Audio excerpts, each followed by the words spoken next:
we have to find ways to propel creativity in all of us, and everybody can be creative and live your potential, have fun, enjoy.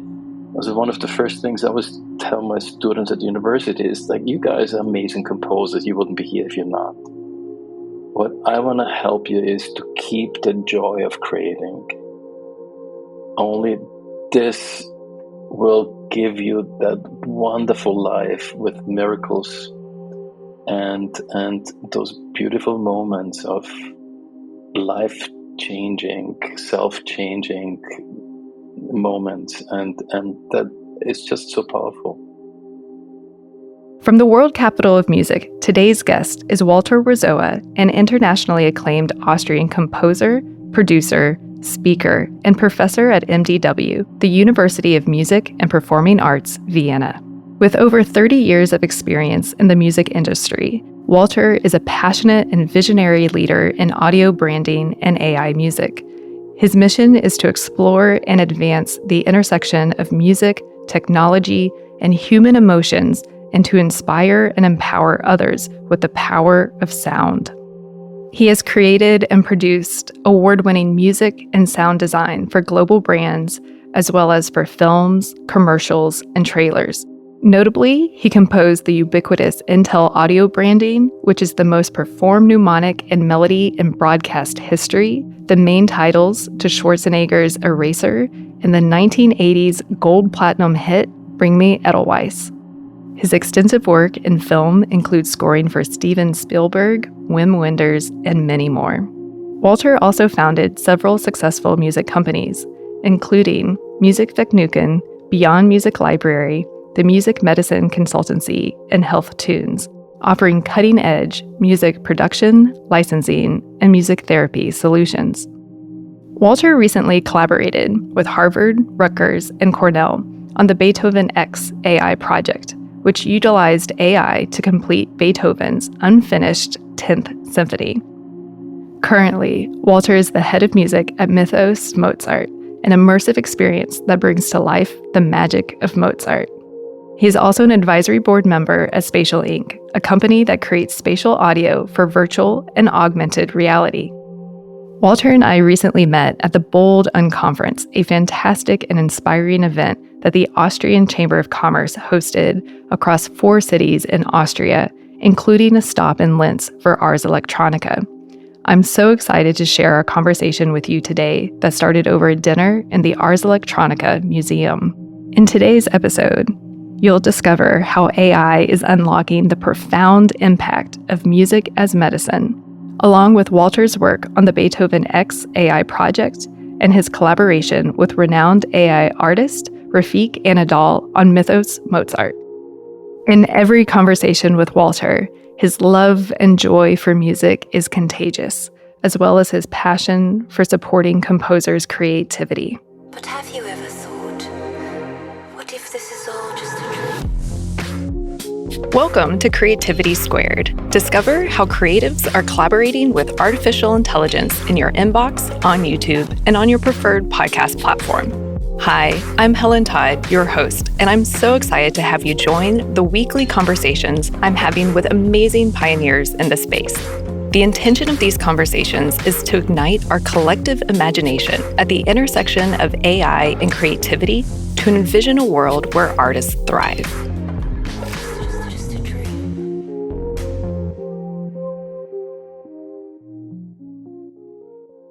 Well, Walter, welcome to Creativity Squared. It is so wonderful to have you on the show. Helen, so good to see you and hear you, and I'm glad and honored to be here with you.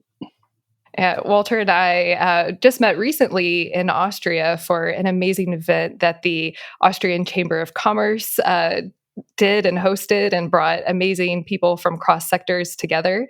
And Walter was there, and we'll learn a lot about why today. But for people who are meeting you for the first time, Walter, can you introduce yourself? Yes, I'm Austrian born and never really liked to live in Austria. My parents say that as far as they can think back, that I always dreamed of living in the United States. And eventually the day came where it was enough. I packed. This was in the 90s, and flew to Los Angeles, and I got accepted to postgraduate at USC in film scoring. And from then on, I think my life was all about incredible luck and serendipity. And my teachers were Jerry Goldsmith and Bruce Broughton and David Raksin, and they brought me into inspiration and music love, and they opened a new world. And I, of course, stayed in Los Angeles. I loved being there. I loved the openness of the States, especially of California, and started working hard. Well, thank you for that introduction. And I guess one thing too that you're pretty famous for is the Intel mnemonic or audio logo that you came up with. So I'd love to hear more about that as we kick off the show. So in like the beginning of the 90s, right after school, Kyle Cooper, he's an incredible designer, graphic designer. He asked me to work on Intel. And I have to be honest, I didn't know what Intel was. And so he showed me this graph with 6 keyframes about this Intel spiral and said, hey, I need 3 seconds of music for this. And I loved writing film music and symphonies. Those things are like 60 minutes and longer. And somebody asking me for 3 seconds of music didn't really make sense. And I thought that would be easy money. It's so short and be fine. And I realized this was so difficult. You can barely say a meaningful sentence in 3 seconds. And it was almost impossible to say anything in 3 seconds with music. So I was super frustrated. And I looked into the scores. I looked from the Beatles to Beethoven to Bach, if there's any motif I can get inspired from, and nothing worked. And on that weekend, I was sitting in front of the piano and I looked again at those graphics, which looked beautiful. And I suddenly realized they had a tagline, Intel Inside. And so I thought if this was a song, obviously those are the lyrics. Intel Inside would be 4 syllables. There should be 4 notes. It is about engineering. Intel, and like I learned about this, is so precise and left those best at the time, fastest processors. So fast, pum, pum, pum, pum, tempo. And since they wanted to have that mnemonic resonate with the whole world, if you're in India, which is a big market, or Arab countries, or Asia, wherever you are, it needs to have the same emotional inspirational sound. I used the 4th and the 5th, and I constructed it this way. I explained that to Kyle. He said, oh, that sounds good, but how does it sound? And I played it for him. And then same thing with Intel. And they said, well, great idea. And that was it. And so that thing became the most performed mnemonic ever in history and the most performed melody and broadcast in the 90s. And basically, it was composed in the matter of a couple of hours on the weekend. And it also changed my life. I love that. I feel like you were ahead of the curve from all the TikTok and social media where attention and music and video is all getting compressed to how much you can convey, and even GIFs in like, seconds. So that's really neat. Well, why I really wanted to connect with you is about your work in AI, and you've done some really interesting projects in artificial intelligence and music, starting, I think, if I understand correctly, with the Beethoven. That was your first foray into AI and music. Is that correct? That's correct. I was and I am tech nerd. I love technology, and I love technology when it inspires us. And so 3 years ago, I got this call from Matthias Röder. He's a Harvard musicologist. And he said, hey, Walter, would you like to write with Beethoven? And can you imagine, it's like between whatever just happened, getting that call, I felt this is a prank call, and said, yeah, and I would like to write with Radiohead and the Beatles and maybe Bach as well. And he said, just focus. And he's from Austria, so with a nice German accent like mine. And said, we'll do those later. Let's start with Beethoven. So I felt he is serious about it. And I said, what would you? He's dead. I said, yes, I know. And said, we want to use AI and you to finish Beethoven's 10th Symphony. And so suddenly it like dawned on me, this is just incredible. That call is again a life changer. And of course I said yes. That's something I learned in the States. It's like saying more yes than no's. And I think Europe, and I don't want to bag on Europe, is a little bit more of a no continent. So I started this journey, and we wanted to finish this in a matter of 9 to 10 months.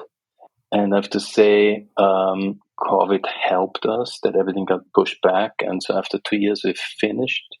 And it was just an incredible learning process. I think those 2 years taught me as much as all university. That's amazing. So, can you walk us through the creative process and the tools, and like, was this an intimidating project to finish a Beethoven piece? It was everything. There were moments where I thought, oh my God, why did I say yes? And there were so many moments. Yeah, I love it. It's like there were moments. I had my studio in Austria for that work, where every morning Rutgers University, Ahmed Elgamal, would generate new themes and MIDI files, and I would rush in the morning into my studio. It's like I love to get up early. It's like 5 o'clock and listen to what he sent. And really, sometimes, like the sun would rise, I would have my coffee and I would listen to music, which made me teary. It's like I cried a couple of times. It was so powerful. Sometimes it was awful, but most of the time it was incredible and inspiring. And the biggest lesson I learned, and I want to share with everybody in the world, is um, that I thought that we need strict rules and agreements for creativity, for music. And I came from the academic world. And so when I met Ahmed Elgamal, who was in charge of the AI, I said, yeah, let's sit down and let's put all the musical rules which Beethoven had at this time into your machine. And he looked at me like I'm insane and said, no. That would be wrong. It's like that would sound like any of your students. You don't want that. Beethoven had his own style. He broke so many barriers. He not for the sake of it, but he disobeyed so many rules, and that made Beethoven. So if we would be with constraints, it would not sound Beethoven. So we have to learn strictly from Beethoven. And it took another 5 seconds, but then it was like this huge thing, which I started realizing what creativity is about and what Beethoven's creativity is about, and the constraints we give ourselves sometimes to we think what we have to do. And I really believe it's great to learn. It's fantastic. I suggest for anybody, study if you can, learn as much as you can. But there needs to be a point where you just let go and do your stuff. And that's what we did, yeah. I love that after such a successful career at this project, made you rethink the creative process. I find that so wonderful and inspiring. So how did it work? What tool did you use? Was it a custom AI tool? And then I guess I'm also curious, since what aspect did you bring for the piece? Because clearly all of the rules didn't go in because you needed to break the rules. So were you coming up with the rules to break in the piece and to help train the AI, or giving it more data sets to train and sculpt, or taking what it was giving and then playing with it and modifying it? So I'd love to get into the weeds of the actual process. Yes, you already nailed it. One of the most important parts is the training set, the bucket, as we call it. Initially, and we made so many mistakes in the beginning, and we learned with every mistake. First, we put all music we had into the bucket, and we're wondering why suddenly it would sound like Radiohead and Shostakovich. So clearly, the next day we knew we need to stop with Beethoven's work. The AI didn't have enough data just by Beethoven's work, so we realized we need to also add anything that influenced him, Bach, Mozart, and so on. Anybody he might have listened to and inspired him. And those geniuses, they hear a piece of music and it's in their brain, it's in their mind, in their consciousness forever, and they analyze it. There are beautiful stories about this. And so that was one part.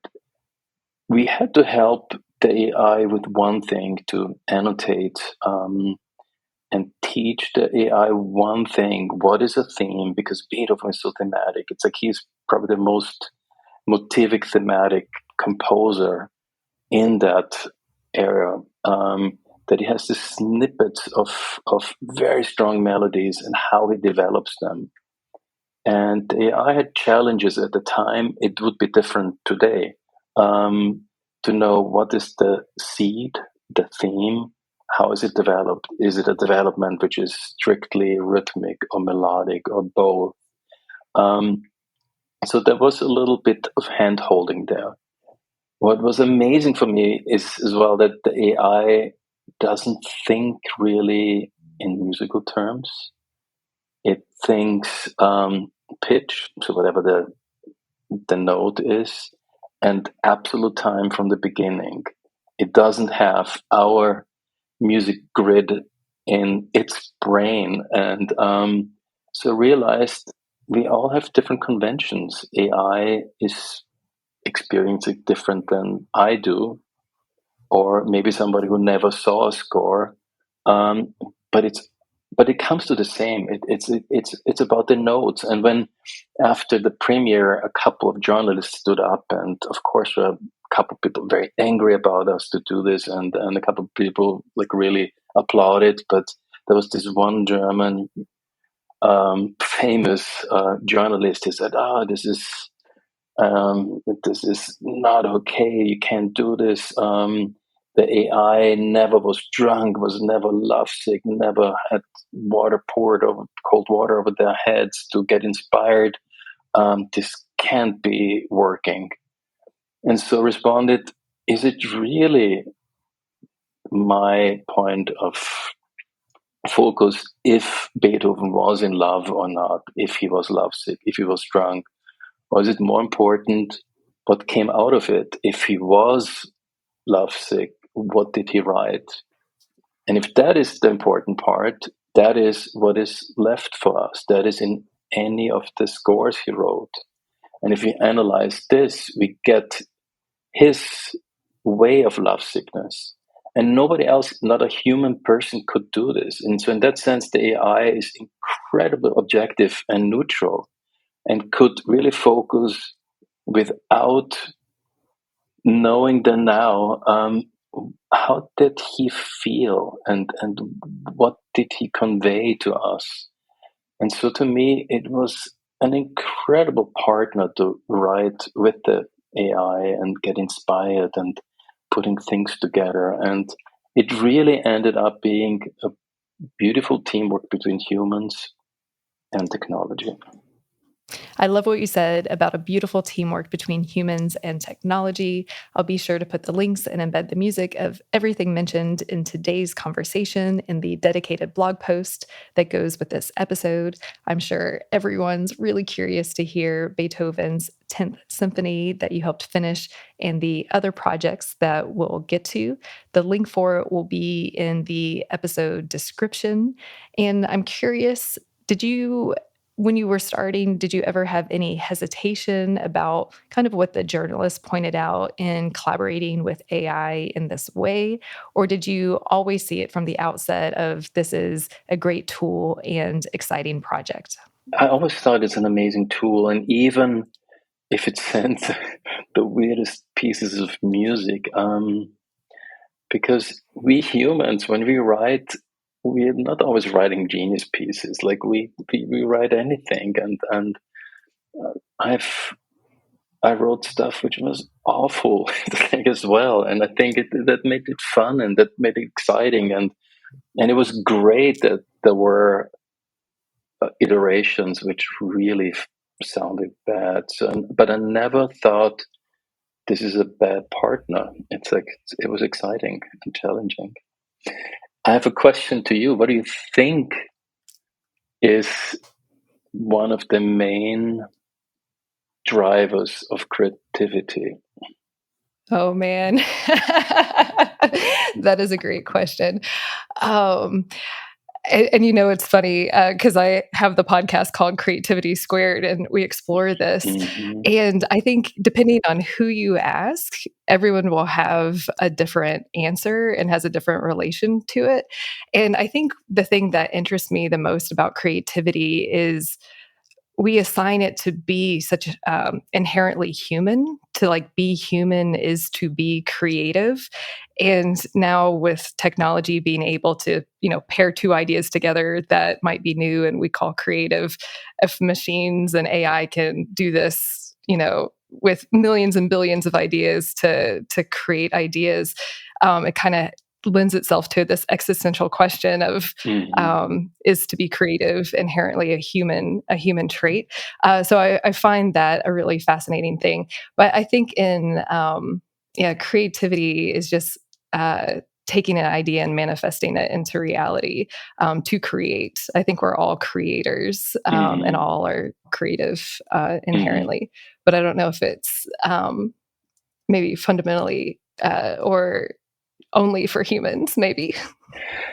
I love what you just shared, and I would leave only for humans and not aside because there could be so many theories, and for me, creativity is about choice and the vulnerability and the boldness of choice. I'm sure in Beethoven, he loved to walk through the vineyards, always had a sketchbook with him and a pen, and would write down ideas and was sometimes so into them that he would just smear them wildly on pages. And what happened afterwards is that he might have put a couple of notes next to the notes he just scribbled 5 days ago, and suddenly a new context, randomly or not randomly, a new context came out. And then his choice was, oh my God, I want to use this with this. And that became something really new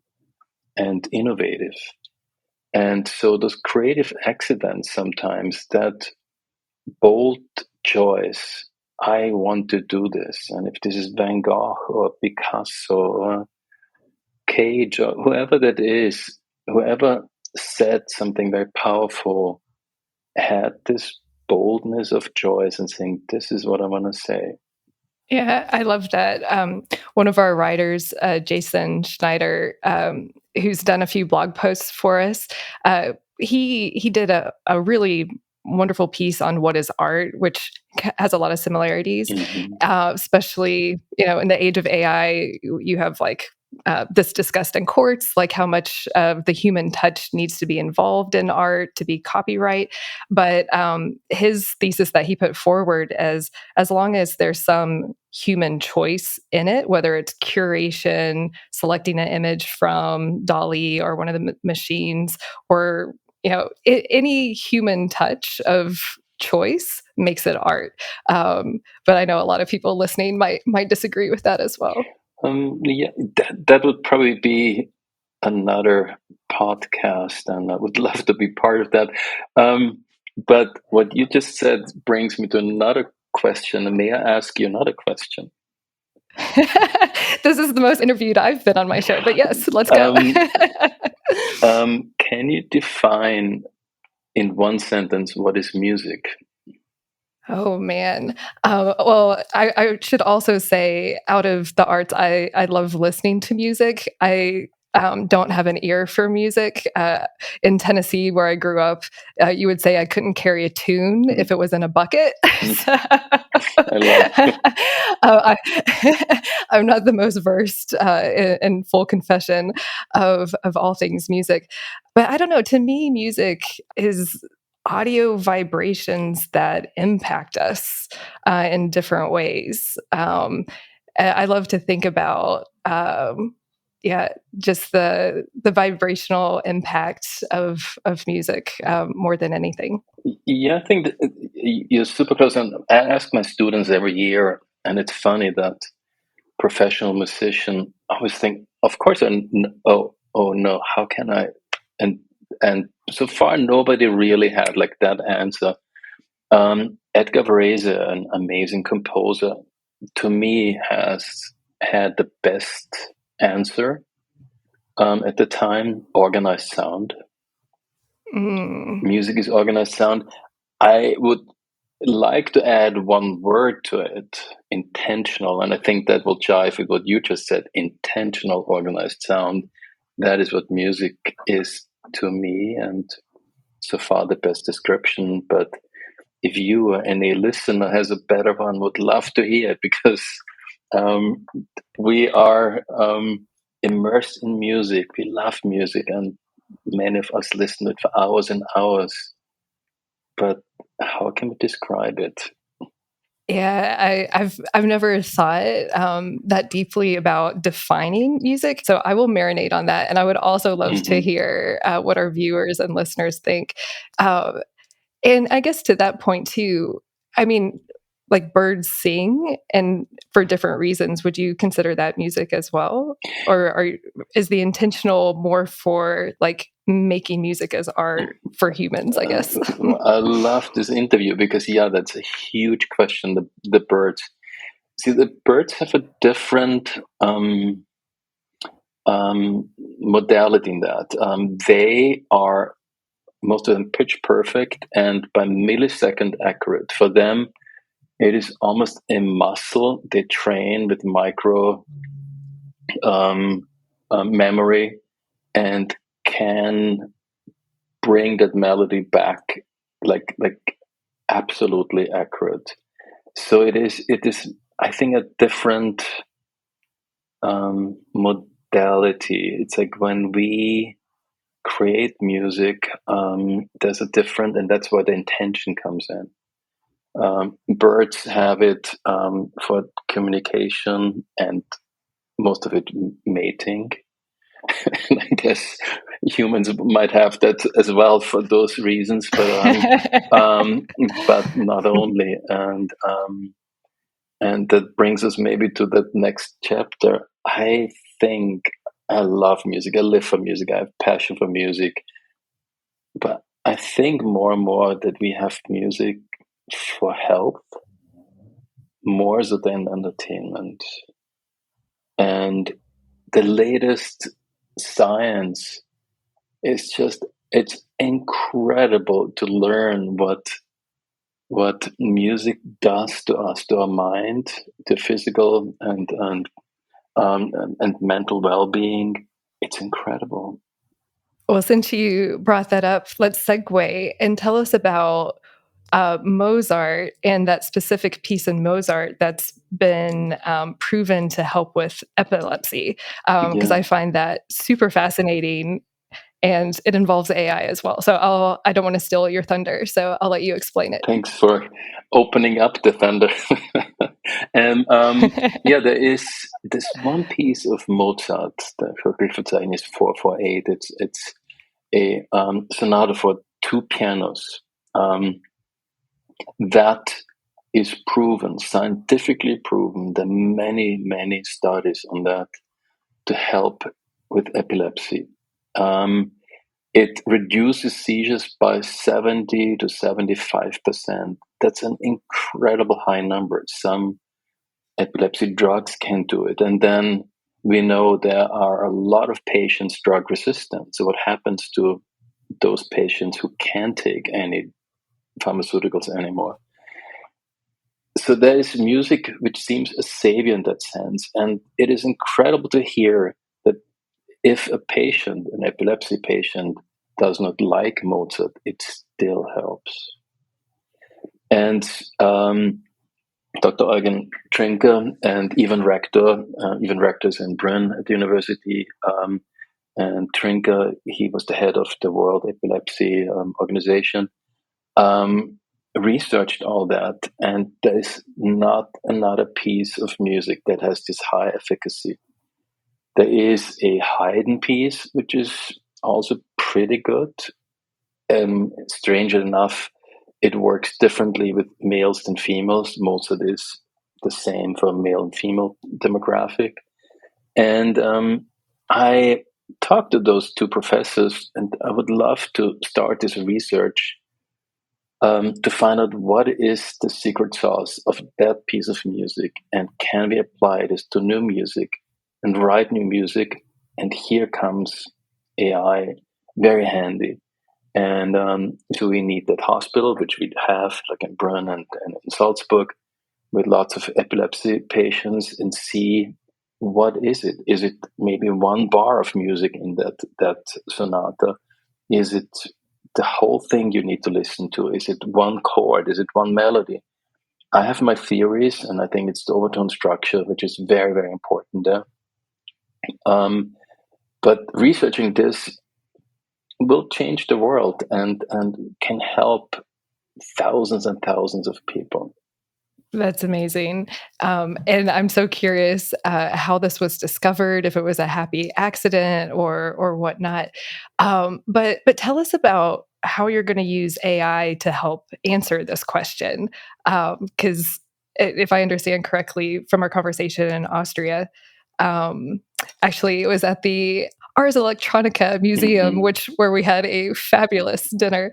You're using AI to kind of decode the song and try to figure it out. Is that correct? Yes, AI is powerful in so many instances. We can recreate brain functions, and we could recreate the misfiring of brain waves of an epileptic brain and see what happens from different perspectives with that music, and hone in more and more and better what that secret sauce might be.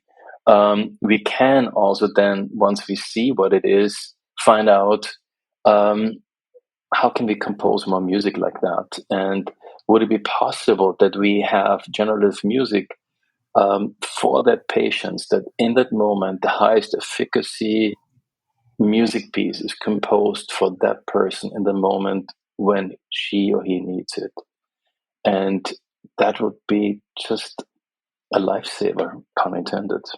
So the AI is both from the reading the brainwave data to understand what's happening from that side, and then also understanding the musical side, the impact, and then recreating the music for the health benefits. Yeah. So it's kind of twofold from both angles, right? And to have like biosensors and then real-time generative music to help. And to me, that's such a powerful construct. And also talking to Ivan Rector and Eugen Trenker, something really needed. And when you say real time, is that in regard to matching a music piece to what is needed, or actually creating on demand a customized piece for that person to address what they need in that moment? I love the question. I see you're in that world, because it's both.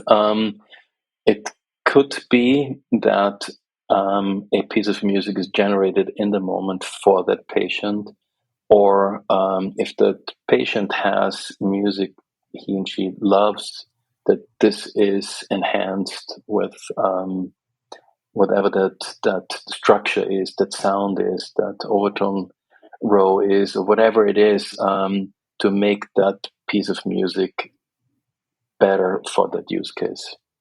That's interesting.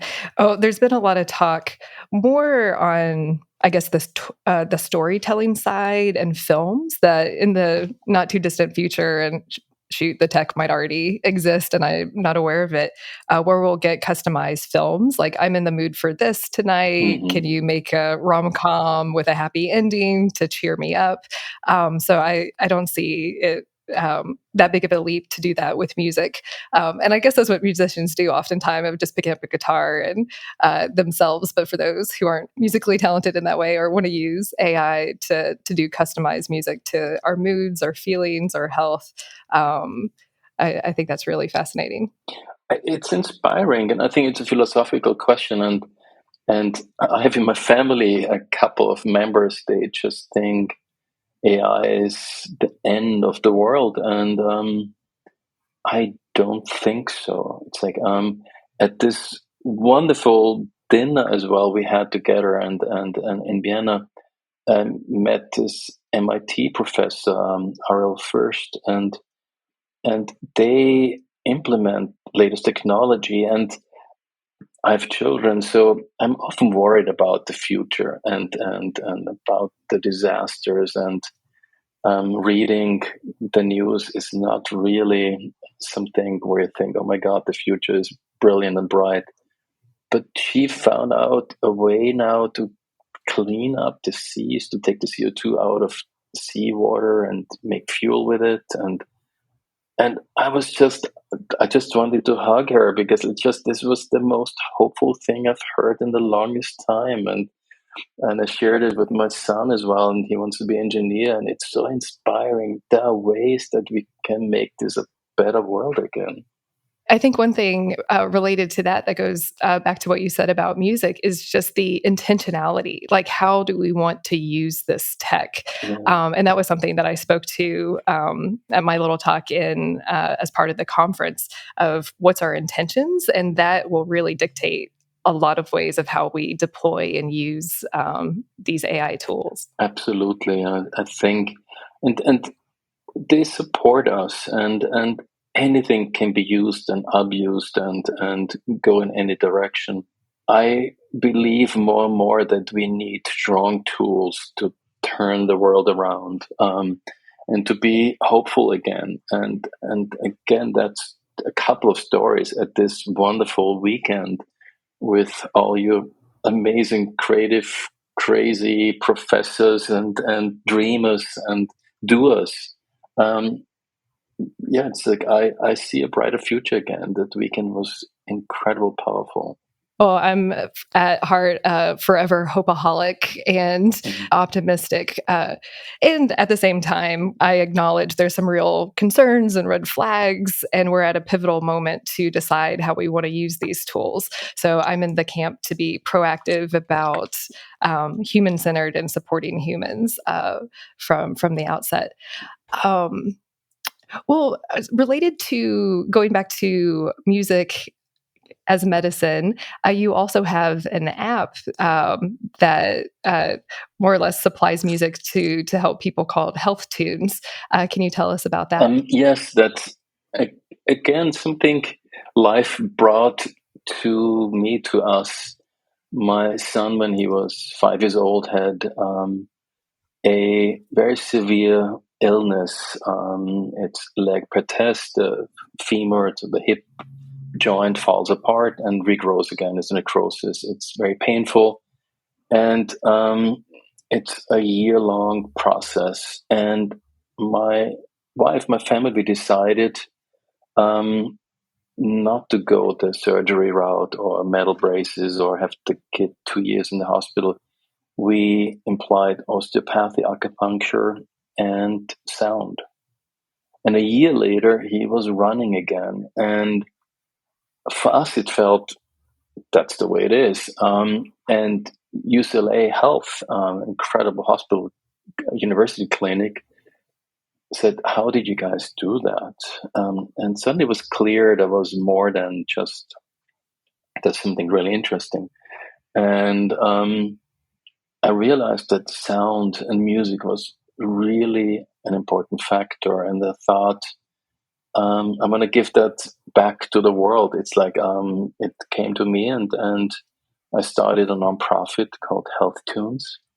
And that started first in the world of leg protests and regrowing bones and pain.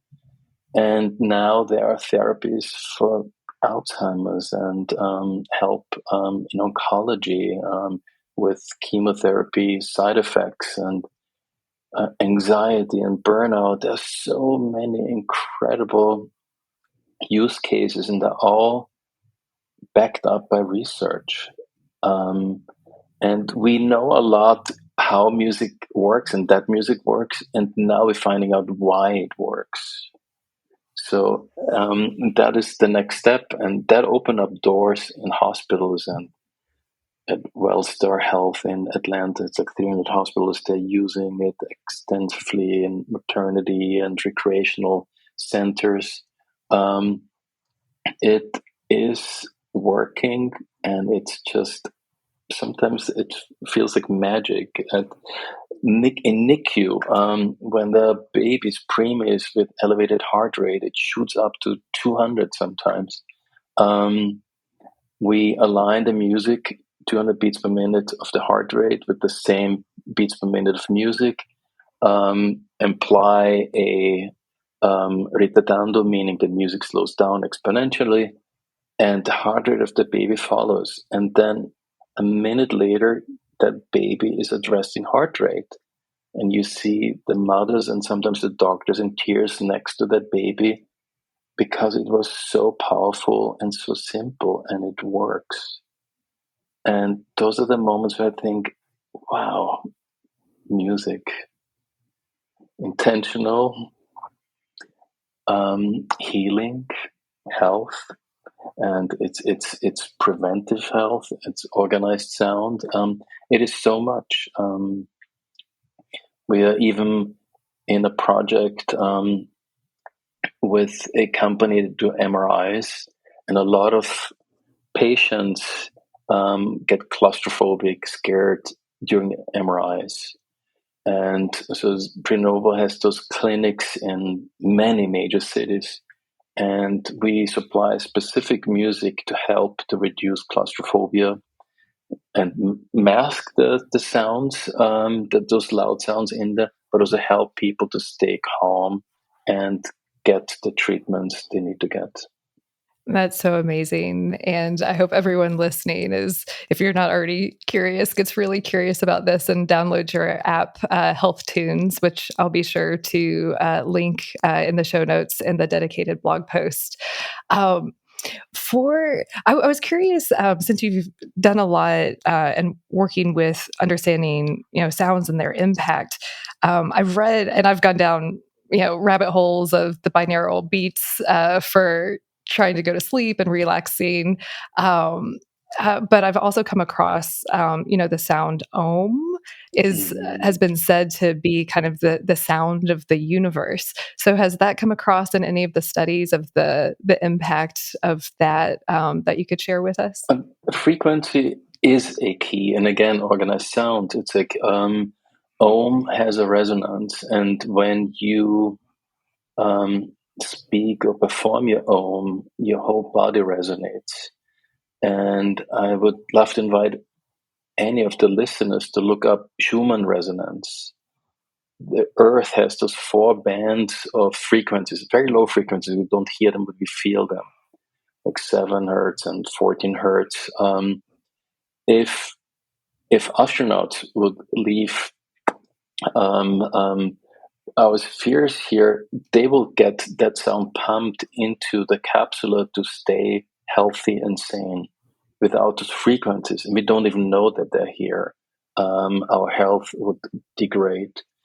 So there are some of those frequencies which really are so powerful, and you can call them mantras or spirituality or sounds or frequencies or binaural beats, like that resonance is so important, and it doesn't matter how you label it, but that can be very powerful for you, and if you learn about it, and that might be the resonance you need to stay healthier.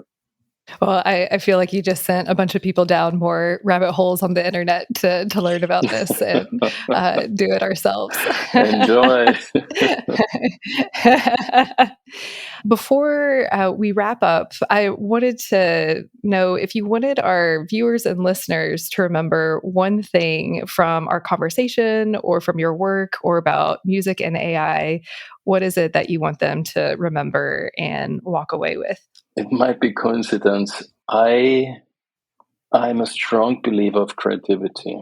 When kids are born, they're creative, they're fun. It's like any moment, there's something new discovered and created. And for whatever reason, suddenly we're 18, 20 years old, and there might be less creativity. And the shocking number is that 3% of mankind is living off of creativity suddenly. And then look at those kids and remember back when you were playing all day long and had fun and joy. So we have to find ways to propel creativity in all of us, and everybody can be creative and live your potential, have fun, enjoy. Also, one of the first things I always tell my students at university is like, you guys are amazing composers. You wouldn't be here if you're not. What I want to help you is to keep the joy of creating. Only this will give you that wonderful life with miracles and those beautiful moments of life changing, self changing moments, and that is just so powerful. What a beautiful sentiment to end on. And I think everyone listening, I hope that this inspires you to play and be creative as well. Well, is there anything else that you wanted to make sure that we covered today that we might have missed or I didn't ask? I think thank you for asking those wonderful questions and for that creative call. I loved it. Of course, we can talk many more hours, and we will, but I think we said a lot. And again, I want to encourage all of you to find your creative soul and enjoy and be resonant. And that's the beauty of music as well, because music is pure creativity getting into you, and resonate with it and find your own creativity with it. It unleashes all this potential in you. That's beautiful. Well, thank you so much, Walter. I look forward to our future conversations, both on the podcast and offline, to explore all these topics. Oh, and also just the future of AI in music, because I feel like what you're working on is just so fascinating, of finishing a Beethoven piece, decoding Mozart to help people with health issues. Like, what else is on the horizon of, music is so old, and tied to human history, but there's so much still that we haven't discovered or explored, and what's on the horizon. So I'm excited to see what happens with the future of music as well. Yeah, it's again we're all shifting. It's like the essence might be the same, and you might know the story that Rite of Spring, when it was premiered in Paris, I think it was 1914 or somewhere in that time. People were so excited and so shocked in a good way about this new music that they started fighting and running around and just like breaking out with emotion. Probably similar than we had like in some Nine Inch Nails concerts later on. And I think that same concert wouldn't have the same effect on us. So we have to evolve and shift. And also artificial intelligence helps us with new ways to experience music and visuals. If you look at Rafik Anadol, he found this incredible new immersive visual experiences which maybe give you the same internal effects than what the Rite of Spring happened in Paris at that opening. So we have to evolve and look forward and not get stuck with the past. I couldn't agree more. And we had Zach Evans from Harmony, which is Stability AI's music generative AI. And one thing that he pointed out is almost every new music genre is tied to tech and tech pushing music genres forward, from the synthesizer, and he listed a bunch. So we have this new tech to help us push music forward too. But even a saxophone, a piano is tech in a sense. It's like because we have it for so long, we think it's just an extension of our fingers. The metronome which Beethoven used is technology. So we have to be forgiving. Even the goose quill, where he penned down his notes, is technology in a sense. And without that piece, without that goose, we wouldn't have Beethoven's music the way we have it now. I love that. Well, my mom is a calligrapher and has actually made those pens from scratch before. So, well, I feel like we could keep going and going, Walter. Yeah. So, I think you need a goose from the left side of a goose for a right-handed person, and vice versa, so it has the right angle. Like there's all like this. I never thought about that before. I'll have to ask my mom if she does that when she makes her pens, make sure it's from the right side. Well, thank you again, and looking forward to our future conversations, and excited to get this conversation shared with the Creativity Squared community. Thank you for having me. Be creative. Thank you for spending some time with us today. We're just getting started and would love your support. Subscribe to Creativity Squared on your preferred podcast platform and leave a review. It really helps.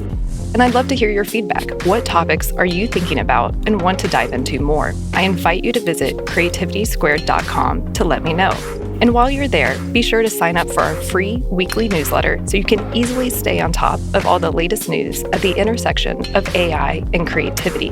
Because it's so important to support artists, 10% of all revenue Creativity Squared generates will go to ArtsWave, a nationally recognized nonprofit that supports over 100 arts organizations. Become a premium newsletter subscriber or leave a tip on the website to support this project and ArtsWave. And premium newsletter subscribers will receive NFTs of episode cover art and more extras to say thank you for helping bring my dream to life. And a big, big thank you to everyone who's offered their time, energy, and encouragement and support so far. I really appreciate it from the bottom of my heart. This show is produced and made possible by the team at Play Audio Agency. Until next week, keep creating.